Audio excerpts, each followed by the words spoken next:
안녕하세요. 배신의 장미입니다. 오늘 이야기는 정말 말도 안 되는 것을 요구하는 한 가족에 대한 사연입니다. 가족이라는 이름으로 한 사람에게만 희생만을 요구하는 상황. 이런 일들이 우리 주변에서 심심치 않게 발생한다는 것이 참 안쓰러울 뿐인데요. 과연 어떤 사정이 있었을지 사연 속으로 들어가 보겠습니다. 저희 부모님은 오직 큰딸이 최고다라고 노래를 부르시는 분들입니다.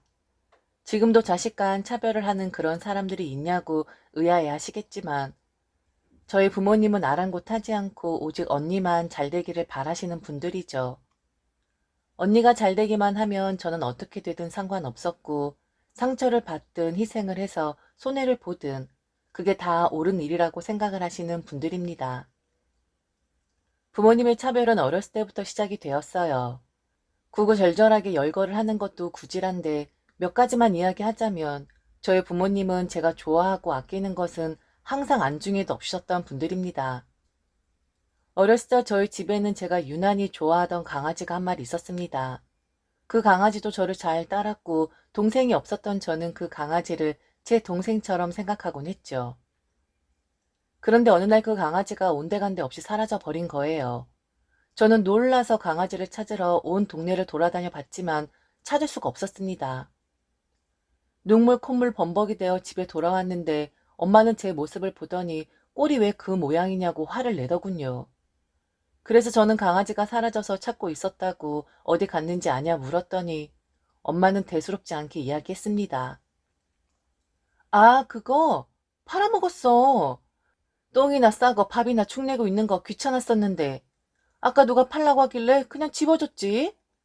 고작 그것 때문에 이렇게 진을 빼고 있었던 거야? 한심하다, 한심해.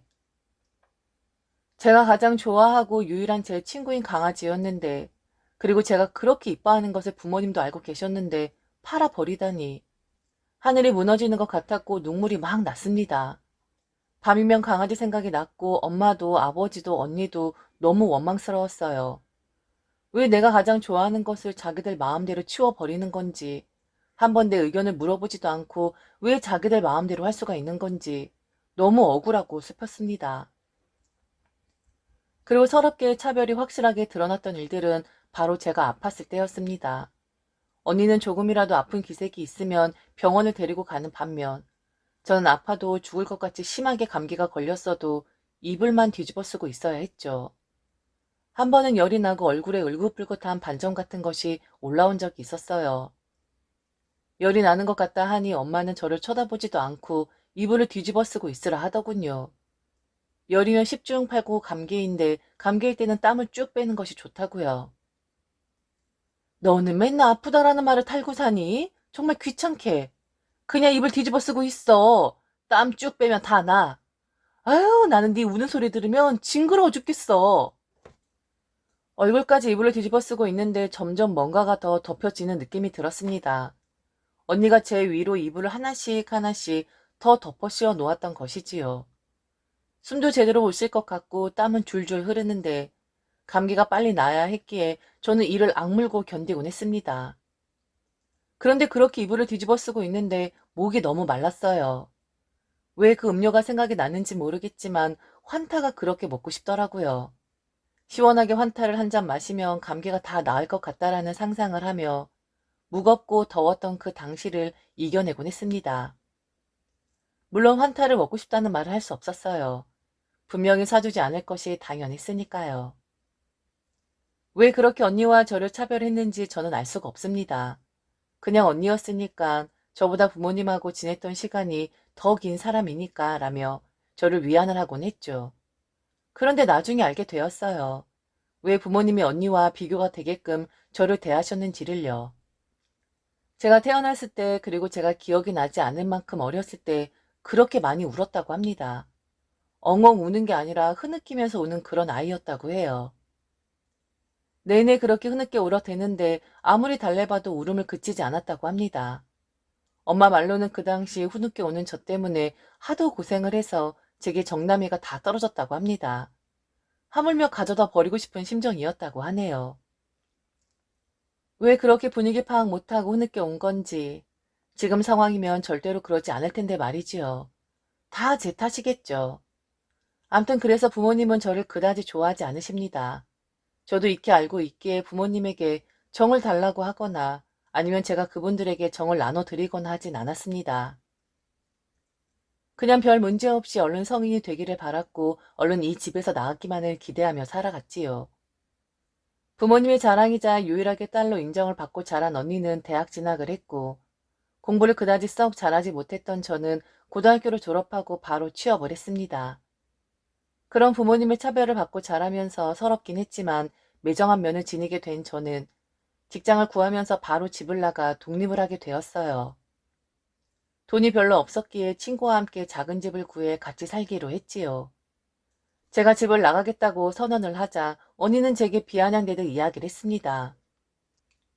너 혹시 남자친구 생겨서 살림 차리려고 나가는 거 아니야? 집 나가면 고생이야, 이 멍청한 거사. 뭐가 그렇게 수가 틀려서 취업되자마자 나간다고 하는지 모르겠지만 돈 버는 대로 허투루 쓰지 말고 차곡차곡 잘 모아. 그리고 부모님 용돈 드리는 것도 잊지 말고. 어린 게 벌써부터 발랑 까져가지고는 지가 무슨 어른이라도 된 줄 아나? 옆에서 엄마 또한 언니에게 맞장구를 치며 이야기했던 것이 생각이 납니다. 딸이 집을 나가 홀로 산다고 하는데 그걸 걱정하기보다는 물론 기대도 하지 않았지만서도요. 엄마는 제가 제때 돈을 붙일지 그게 더 걱정이 되었나 보더라고요. 남자가 생기든 말든 그건 네가 알아서 하는데 몸 함부로 굴리지 마. 그러다가 골로 가는 여자들 한둘 본 게 아니야. 그나저나 때에 맞춰서 제대로 돈이나 보내. 우리가 네 코 묻은 돈 그거 얼마나 된다고 욕심내는 게 아니라 집에서 관리를 해야 흥청망청 쓰지 않아서 그러는 거야. 차곡차곡 모아서 나중에 너 시집 갈 때 주도록 할게. 알겠니? 그 당시 저는 실수령으로 180만 원의 돈을 받았고 부모님은 제게 30만 원의 용돈을 요구하셨습니다. 그 정도는 충분히 드릴 수 있는 거라 생각했기에 그리하겠다 했죠. 하지만 제가 드리는 용돈을 차곡차곡 모아서 제가 시집갈 때 챙겨주겠다는 그 말은 믿지 않았습니다. 분명 제가 드리는 용돈은 다른 용처로 사용이 될 거라고 생각을 했지요. 다른 분들에게는 30만 원이 돈이 크지 않다고 생각하실 수 있지만 제게는 큰 돈이었고 그 돈은 그동안 키워주시고 재워주시고 입혀주신 부모님께 작지만 갚아 나가는 것이라고 생각을 하기로 했지요. 자식을 향한 부모님의 사랑은 대가가 없는 것이라고 했지만 저의 부모님은 절대 제게 그렇지 않으셨거든요. 그래서 나중을 위해서라도 조금씩 갚아드리는 것이 낫겠다고 판단을 했습니다. 독립을 하고 저는 일을 함과 동시에 돈을 벌 수 있는 것들을 찾아 헤매이기 시작했어요. 부업은 기본이었고 주말에는 단타로 치고 빠질 수 있는 알바들을 하기 시작했습니다. 같이 사는 친구는 제게 돈독이라도 오른 것이냐고 젊은데 좀 꾸미고 저를 위해 투자를 하라고 했지만 제게는 그럴 시간도 돈도 없었습니다. 오로지 제가 원하는 건 현금이었고 통장이 두둑해지기만을 바랐지요. 그러다가 재테크에 눈을 돌리기 시작했고 적은 돈으로 투자하는 방법을 배우게 됩니다. 지금도 투자를 하면 어떻게 고수익을 올리게 되는 건지 확실하게 정의를 내릴 수 없지만 정말 그때는 운이 좋았던 것 같아요. 그리고 남들은 수익이 계속 올라가며 더 투자를 한다고 하는데 여유 자금이 충분하지 못했던 저는 수익을 조금이라도 보면 다시 현금화하기를 반복을 했거든요. 그래서 손실은 적고 수익을 많이 발생시킬 수가 있었습니다. 돈을 많이 가지고 있는 사람들에겐 몇 천만 원의 돈이 적다고 생각하실 수도 있겠지만 제게는 전부였고 세상에서 가장 부자가 된 것만 같았습니다. 그 나이 또래 여자들처럼 꾸미는 것에도 관심 없었고 좋은 가방 하나 들지 못했었지만 저는 제 통장의 잔고를 보며 열심히 살고 있고 인생 허투루 살고 있지 않구나라고 당당하게 스스로에게 말을 할 수가 있었지요. 집을 나오니 특별한 일 아니면 저는 부모님을 뵐 기회가 많지 않았습니다. 부모님도 딱히 저를 찾지 않았고 저 또한 부모님을 찾지 않았기 때문이었지요. 그리고 오랜만에 가면 저를 바라보는 그 무거운 분위기가 너무 싫어서 더 가지 않았었는지도 모르겠습니다. 반가운 딸이 왔다기보다는 귀찮은 존재가 온 것처럼 냉랭했던 그 표정과 분위기들 말이지요. 그래도 드리겠다고 약속드린 30만 원의 용돈은 꼬박꼬박 붙이곤 했었습니다. 그렇게 저는 집을 나온 지 7년 차가 되었을 때 한 번에 이직을 했고 함께 살던 친구와도 헤어지고 혼자 집을 구해 자취를 시작하게 됩니다. 언니 소식은 간간히 들었는데 대학을 졸업하고 취직을 했고 만나는 남자와 결혼 이야기가 오고 간다는 정도만 알고 있었습니다.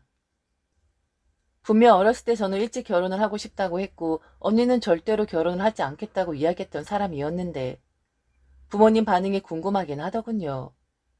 그래도 제가 신경 쓸 일은 아니니 그들이 알아서 하겠지 하며 제 삶을 열심히 살아가고 있었습니다. 그런데 어느 날 엄마에게서 전화가 왔어요. 잠시 집에를 좀 다녀가라고요. 무슨 일이냐 했더니 엄마가 딸 다시 보고 싶어 부르는 건데 이유가 있어야 하는 거냐며 오히려 제게 되묻더군요.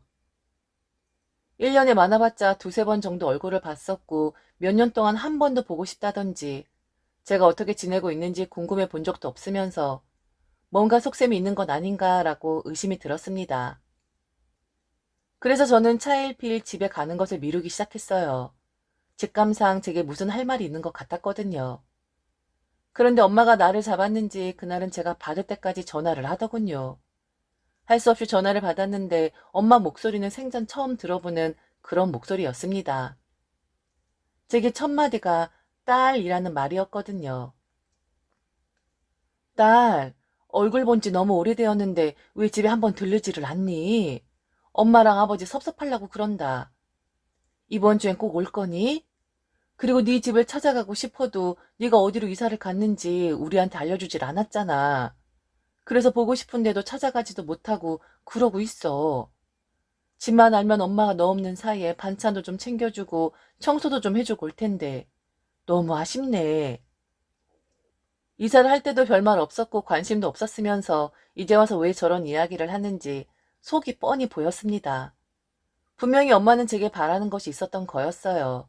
그런데 문제는 그게 무엇이냐는 문제였지요. 한번 가서 해결을 보지 않으면 계속 괴롭힐 것 같아 그 주 주말 저는 집에 찾아갔습니다. 오랜만에 간 집은 여전한 모습 그대로였어요. 그런데 웬일로 저를 반갑게 맞아 주었고 저를 위해서 맛있는 저녁까지 준비를 했더라고요. 식사를 하는 중에 엄마는 제게 이것저것 먹어보라며 반찬을 권했는데 참 신기합니다. 엄마는 제가 어떤 반찬을 좋아하는지도 모르는 것 같았어요. 하다못해 밥에는 콩까지 들어 있었거든요. 저는 콩을 안 먹습니다. 어렸을 때 콩을 골라내다가 아버지에게 밥 숟가락으로 한 대 얻어맞은 기억이 있어서 그 후로 밥에 콩이 들어왔어도 억지로 꿀꺽 삼켜버리곤 했었는데 그날따라 유독 제 밥에는 갖가지 콩이 많이 들어있더라고요. 아마 저를 생각해서 콩을 더 많이 넣어주신 듯한데 이 정도로 엄마는 저에 대해 아는 것이 별로 없다는 것을 알려준 셈이었죠. 밥을 다 먹고 거실에 모여 과일을 먹고 있는데 언니가 제 옆에 와서 팔짱을 끼더라고요. 그리고는 본인 핸드폰을 열어서 한 남자의 사진을 보여주었습니다. 훤칠했고 깔끔한 인상의 남자였어요. 너 형부 될 사람이다? 오늘 너 오라고 한 건 언니 결혼 문제 때문에 오라고 한 거야. 어때? 네 형부 잘생겼지? 직업도 좋고 시댁도 어느 정도 살고. 그래서 좀 이른감이 없지 않아 있지만 그냥 결혼하려고. 실물이 훨씬 더 나아. 나중에 실물 보여줄게. 제게 바싹 달라붙어서 괜히 친한 척하는 언니가 부담스러웠습니다. 우리는 그렇게 살가운 자매 사이는 아니었으니까요. 그랬더니 엄마도 형부 될 사람 칭찬을 늘어놓으며 지난번 인사하러 왔을 때 상견례를 했을 때 이야기를 줄줄 늘어놓더라고요. 그날 이미 상견례까지 마쳤다는 것을 저는 그때 알게 되었네요. 언니 상견례이니 제가 굳이 참석할 필요는 없었겠지만 그래도 이미 다 맞춰놓고 결혼 날짜까지 잡은 것 같은데 내가 뭐라고 무슨 이야기할 것이 있을까 하고 생각을 했네요. 그래서 저도 잘 되었다고 행복하게 잘 살기를 바란다고 이야기를 해 주었습니다. 그리곤 한동안 침묵이 흘렀고 TV 소리만 들릴 뿐이었습니다. 엄마, 아버지 그리고 언니는 서로 눈치를 보는 듯 했어요. 그래서 제가 먼저 말문을 열었습니다. 다들 나한테 무슨 할 말 있는 거 아니에요? 왜 눈치만 보고 있어요? 너무 불편하네. 나 오늘 안 자고 가요. 이따 갈 거예요. 할 말 있는 줄 알고 온 건데 언니 결혼식 한다는 이야기였던 거예요? 날짜 잡히면 청첩장 보내. 그리고 축하하고. 그럼 저 이제 일어나 볼게요. 잠은 제 집에서 자는 게 편하거든요. 제가 일어서려고 하니 언니가 저를 급하게 붙잡았습니다. 사실 할 이야기가 있다고 말이죠. 한참 뜸을 들이더니 언니가 속내를 털어놓았습니다. 성격이 왜 이렇게 급해? 으휴, 나가 살더니 우리 동생 성격 다 버렸네. 다름이 아니라 너 언니 상황 다 알잖아. 대학 졸업하고 1년 취업기간 거치고 취업한 뒤 바로 결혼을 하는 거나 다름없는데 네가 나보다 사회생활 훨씬 더 빨리 했으니까 더 잘 알지 않아? 사실 언니가 모아놓은 돈이 별로 없어. 엄마 아버지도 돈을 융통해 보시려고 하는데 그게 쉽지가 않은 것 같고. 그래서 말인데 너 그동안 돈 얼마나 모았어? 엄마 말 들어보면 돈 모으는데 악착 같았다고 하던데. 언니한테 돈 좀 빌려줄 수 있니? 꼭 갚을 테니까 걱정 말고. 말했잖아. 니네 형부 돈도 되게 잘 벌고 그리고 우리 시댁도 꽤 잘 사는 집안이야. 그 집안에 시집 가려면 어느 정도 급은 맞춰야 하는데 지금 내가 가지고 있는 돈으로는 턱도 없어. 동생아, 언니 한 번만 살려줘라. 달라는 게 아니라 빌려달라는 거야. 응? 그렇게 해줄 수 있지? 너 나 못 믿니? 그럼 뭐라도 써줘야 해? 가족끼리? 역시나 그랬습니다. 아무 일도 없는데 저를 보고 싶어 할 가족들도 아니었고 저를 부를 사람도 아니라는 것이 증명이 되었지요. 저는 아무 말 안 하고 언니를 바라보기만 했어요. 언니 입에서 동생아 라는 말도 거의 처음 들어보는 것 같고 부탁을 하는 투로 이야기하는 것도 거의 처음 듣는 것 같았습니다. 항상 비아냥대고 저를 깔보기만 했었지 절대로 저를 감싸주거나 동생 대접을 해주는 사람은 아니었었거든요. 제가 답변을 안 하고 있자 아버지가 그러시더군요. 자매 좋은 게 뭐냐? 서로 어려울 때 도와주고 하는 거지. 그리고 언니가 저렇게 부탁하잖아. 달라는 것도 아니고 잠시 빌려달라고 하는 건데 뭘 그렇게 뜸을 들이고 있어? 얼른 언니한테 알았다고 답변해 줘라. 좋은 날 앞두고 너희 언니가 고심이 많아. 그래, 네 아버지 말이 맞아. 너 사회생활 빨리 했으니까 돈을 모을 시간이 많았지만 네 언닌 공부하고 준비하고 하느라 취업이 한참이나 늦었었잖니. 그냥 달라는 것도 아니고 잠시만 빌려달라는 거잖아. 그것도 못 해준다고 하면 동생도 아니지. 안 그러니? 그리고 형부한테도 시키지도 않았는데 네 언니가 하나밖에 없는 처제 좋은 남자 소개시켜 달라고 벌써부터 이야기해 놓았더라.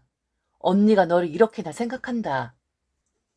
제가 만일 돈을 빌려주지 않으면 이상한 상황이 되어버릴 것만 같았습니다. 빌려주는 거니까 주는 것도 아니고. 그래서 저는 우선 말이라도 들어보려고 얼마가 필요하냐고 물어는 보았죠. 그랬더니 여유자금 있는 만큼 빌려달라고 하더군요. 그래서 저도 물었습니다. 이미 상견례도 했으면 우리 집에서 날짜만 정해주면 되는 거 아니야? 그럼 거의 이야기가 끝난 거나 다름없는데 언니는 소비 계획이나 뭐 이런 거 세운 거 없어? 무작정 있는 대로 다 빌려달라고 하는 게 어딨어. 부족한 거라며.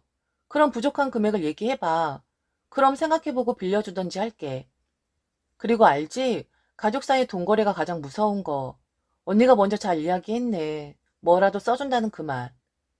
믿지 못해서가 아니라 돈 때문에 시끄러워지는 게 싫어서 그래. 만일 내가 돈이 많으면 그냥 주겠지. 그런데 나도 이제 곧 나이 30이고 차근차근 준비할 것들이 많잖아.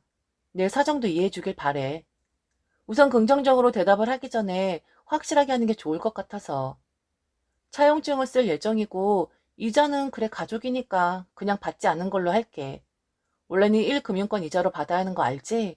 언니가 은행에서 빌려도 이자는 내야 하는 거니까. 하지만 그렇게까지 각박하게 할 수 없으니까 원금만 갚되 확실하게 차용증을 써줘. 그리고 음성으로 녹음까지 해야 하는 거 알지? 인적사항은 꼭 자필로 써주고. 그렇게 할 수 있어?